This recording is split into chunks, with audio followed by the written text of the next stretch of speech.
एक समय सूर्य, चंद्रमा, मंगल, बुध, बृहस्पति, शुक्र, शनि, राहु और केतु इन ग्रहों का आपस में झगड़ा हो गया कि हम सबसे बड़ा कौन है।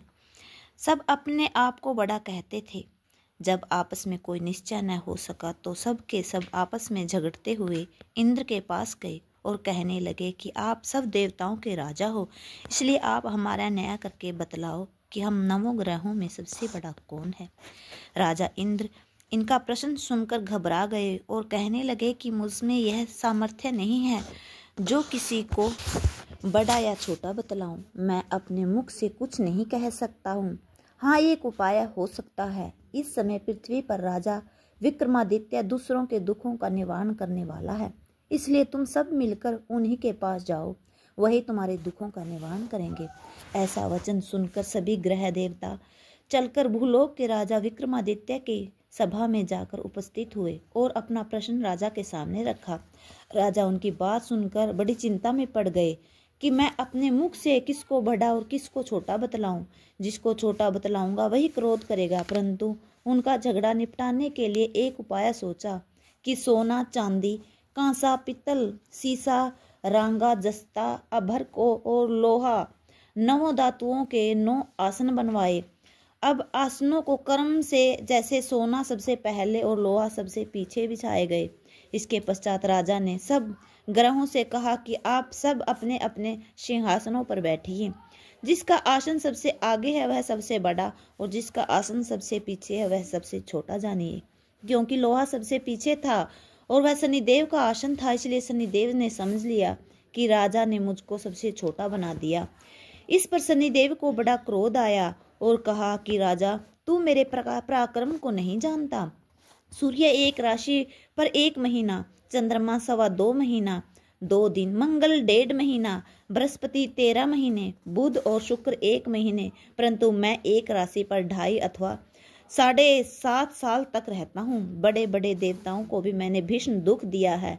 राजन सुनो, राम जी को 7.5 आई और वनवास हो गया। रावण पर आई तो राम ने लक्ष्मण के साथ सेना लेकर लंका पर चढ़ाई कर दी, रावण के कुल का नाश कर दिया। हे राजन, अब तुम सावधान रहना। राजा कहने लगा, जो कुछ भाग्य में होगा देखा जाएगा। उसके बाद अन्य ग्रह तो प्रसन्नता के साथ चले गए, परंतु शनिदेव बड़े क्रोध के साथ वहां से सिधारे। कुछ काल व्यतीत हो जाने पर जब राजा को 7.5 की दशा आई तो शनिदेव घोड़ों के सौदागर बनकर अनेक सुंदर घोड़ों के साथ राजा की राजधानी में आए। जब राजा ने सौदागरों के आने की खबर सुनी तो अश्वपाल को अच्छे अच्छे घोड़े खरीदने की आज्ञा दी।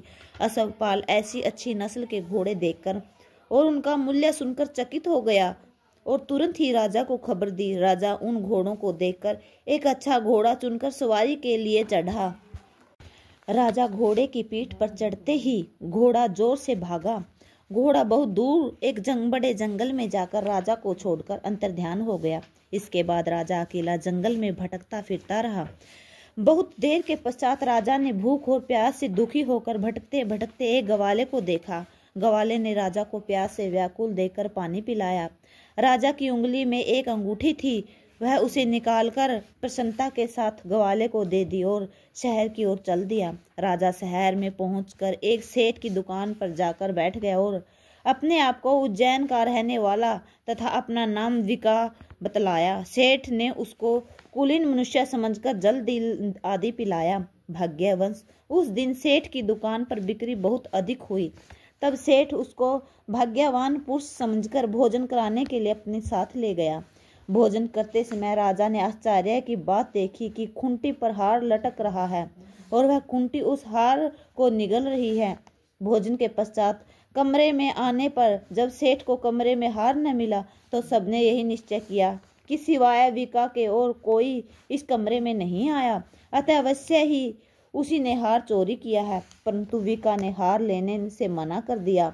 इस पर 5-7 आदमी इकट्ठे होकर उसको फौजदार के पास लाए। फौजदार ने उसको राजा के सामने उपस्थित कर दिया और कहा कि ये आदमी तो भला प्रतीत होता है, चोर मालूम नहीं होता, परंतु सेठ का कहना है कि इसके सिवाय और कोई घर में आया ही नहीं, अवश्य ही इसी ने चोरी की है। तब राजा ने आज्ञा दी कि इसके हाथ पैर काटकर चौरंगियां किया जाए। राजा की आज्ञा का तुरंत पालन किया गया और विका के हाथ पैर काट दिए। इस प्रकार कुछ काल व्यतीत होने पर एक तेली उसको अपने घर ले गया और कोल्हू पर उसको बिठा दिया। विका उस पर बैठा हुआ जवान से बैल हाँकता रहा। शनि की दशा समाप्त हो गई और एक रात को वर्षा ऋतु के समय पर मल्हार राग गाने लगा। उसका गाना सुनकर उस शहर के राजा की कन्या उस पर राग पर मोहित हो गई और दासी को खबर लाने को भेजा कि शहर में कौन गा रहा है। दासी सारे शहर में फिरती फिरती क्या देखती है कि तेली के घर में चौरंगिया राग गा रहा है। दासी ने महल में आकर राजकुमारी को वृत्तांत सुना दिया। बस उसी क्षण राजकुमारी ने अपने मन में यह प्रण कर लिया, चाहे कुछ भी हो मैंने इस चौरंगिया के साथ विवाह करना है। प्रातःकाल होते ही जब दासी ने राजकुमारी को जगाया चाहा तो राजकुमारी अनशन व्रत लेकर पड़ी रही। तब दासी ने रानी के पास जाकर राजकुमारी के न उठने का वृत्तांत कहा। रानी ने तुरंत ही वहां पर आकर राजकुमारी को जगाया और उसके दुख का कारण पूछा। तो राजकुमारी ने कहा कि माता जी, मैंने यह प्रण कर लिया है कि तेली के घर में जो चौरंगिया है उसी के साथ विवाह करूंगी। माता ने कहा, पगली यह क्या बात कह रही है, तुझको किसी देश के राजा के साथ परणाया जाएगी। कन्या कहने लगी कि माता जी, मैं अपना प्रण कभी नहीं तोड़ूंगी। माता ने चिंतित होकर यह बात राजा को बतलाई।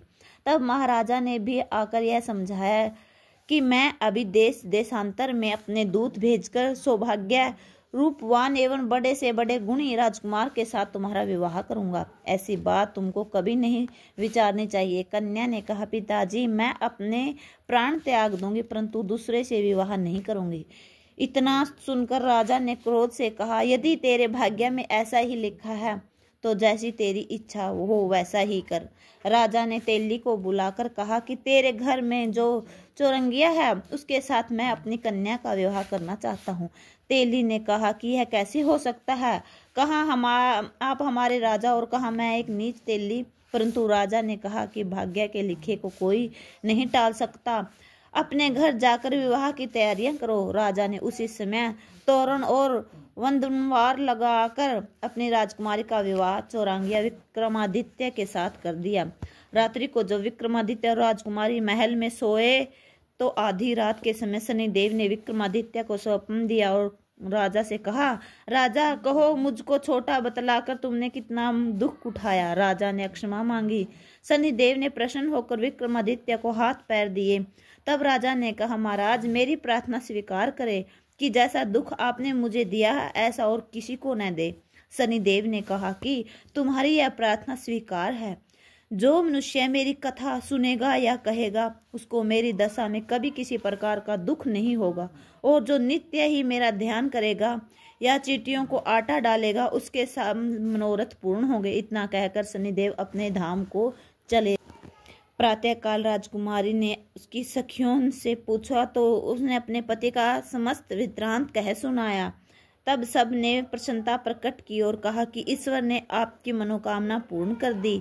जब उस सेठ ने यह बात सुनी तो वह विक्रमादित्य के पास आया और राजा विक्रमादित्य के पैरों में गिरकर क्षमा मांगने लगा कि आप पर मैंने चोरी का झूठा दोष लगाया, अतः आप मुझको जो चाहे दंड दे। राजा ने कहा, मुझ पर शनिदेव का कोप था, इसी कारण यह सब दुख मुझको प्राप्त हुआ। इसमें तुम्हारा कोई दोष नहीं, तुम अपने घर जाकर अपना कार्य करो। सेठ बोला कि मुझे तभी शांति मिलेगी जब आप मेरे घर चलकर प्रीतिपूर्वक भोजन करोगे। राजा ने कहा कि जैसी आपकी मर्जी हो वैसा ही करें। सेठ ने अपने घर आकर एक प्रकार के सुंदर भोजन बनवाए और राजा विक्रमादित्य को प्रीति भोज दिया।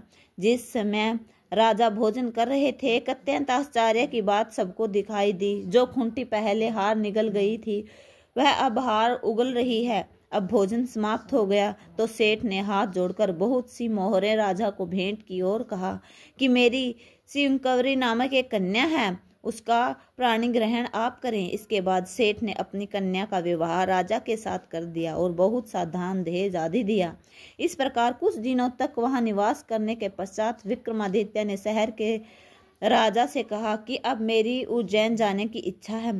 फिर कुछ दिन के बाद विदा लेकर राजकुमारी मनभावनी सेठ की कन्या सिकंवरी तथा दोनों जगहों से दहेज से प्राप्त करने अनेक दास दासियां, रथ और पालकियां सहित विक्रमादित्य उज्जैन की तरफ चले।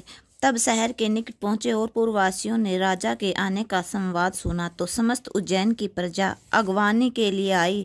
तब बड़ी प्रसन्नता से राजा अपने महल में पधारे। सारे शहर में बड़ा भारी महोत्सव मनाया गया और रात्रि को दीपमाला की गई। दूसरे दिन महाराजा ने शहर में यह सूचना कराई कि शनिचर देवता सब ग्रहों में सर्वोपरि हैं। मैंने इनको छोटा बतलाया, इसी से मुझे यह दुख प्राप्त हुआ। इस कारण सारे शहर में सदा शनिचर की पूजा और कथा होने लगी। राजा और प्रजा अनेक प्रकार के सुख भोगती रही। जो कोई शनिचर की इस कथा को पढ़ता या सुनता है, शनिदेव की कृपा से उनके सब दुख दूर हो जाते हैं। शनिवार की कथा को व्रत के दिन अवश्य पढ़ना चाहिए। ओम शांति, ओम शांति। जय शनिदेव।